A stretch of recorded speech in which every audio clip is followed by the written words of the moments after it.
O tema de hoje é frações. O que seria uma fração, né? Uma fração seria nada mais do que uma divisão, né? Divisão de que forma? A gente vai representar assim, ó, né? Esta notação aqui é uma fração. O número de cima eu vou chamar de numerador. O número de baixo de denominador. Essa representação aqui do meio, né, esse traço aqui do meio, é uma divisão ou uma razão. Então, se eu falar a razão 2 para 3, significa que eu estou falando de uma fração, né, 2/3. Esse número de baixo vai representar o todo que eu estou levando em consideração no meu exercício, na minha notação aqui. E em cima é o quanto eu estou usando, né, desse todo. Eu posso também classificar essas frações. Então, eu tenho os tipos de frações. Quais são esses tipos de frações? Eu tenho as frações próprias, né, as frações impróprias,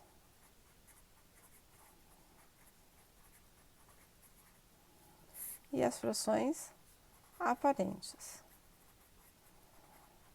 O que seriam frações próprias? Frações próprias são todas aquelas que os numeradores são menores que o denominador, ou seja, que o número de cima seja menor que o número de baixo, tá? Então, meio, 2/3, 4/6 e assim por diante.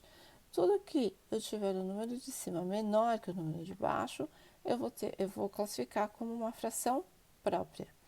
Então, o que seria uma fração imprópria? Seria exatamente o inverso, né? Onde o número de cima for, quando o número de cima for maior que o número de baixo. E aí eu tenho uma fração imprópria. E o que seria uma fração aparente? É aquela fração que a gente consegue escrever, né, nessa anotação que a gente fez, mas que na realidade ela é um número inteiro. Então, por exemplo, aqui, ó, 2/1 é uma fração aparente, porque 2 dividido por 1 dá 2. Deixa eu ver, 6/3.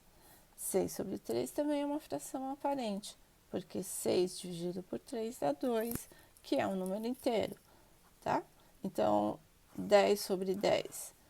Tudo que eu conseguir dividir e ele virar um número inteiro, ele é uma fração aparente, certo?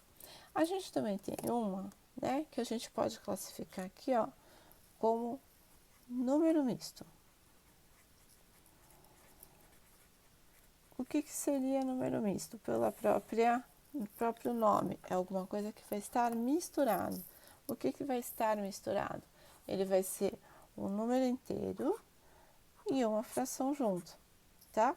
Um número inteiro e uma fração. Então, toda vez que eu tiver este exemplo, eu tenho um número misto, certo? Aqui.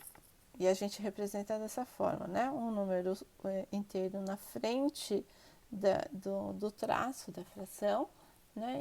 E eu coloco a fração aqui um pouquinho menorzinha, ok? Bom, então essa foi a introdução sobre frações. Depois a gente vai falar um pouquinho mais sobre operações e várias outras coisas que a gente pode fazer com as frações, certo? Então até a próxima. Tchau, tchau!